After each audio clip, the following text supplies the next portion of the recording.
سورۃ الفلق، سورت نمبر 113۔ شروع کرتا ہوں اللہ تعالیٰ کے نام سے جو بڑا مہربان نہایت رحم والا ہے۔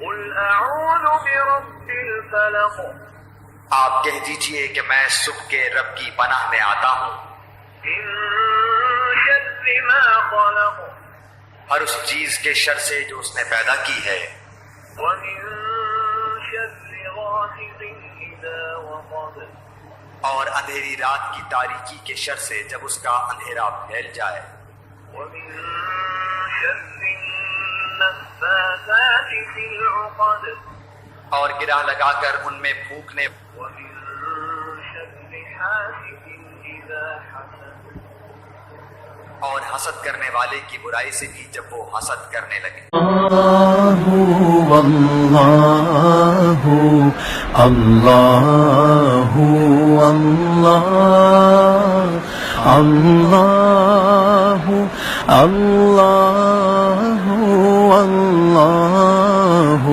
اللہ۔ اے اللہ، اپنے پیارے حبیب صلی اللہ علیہ وآلہ وسلم کے طفیل، ہمیں بار بار اپنے در پہ بلا، بار بار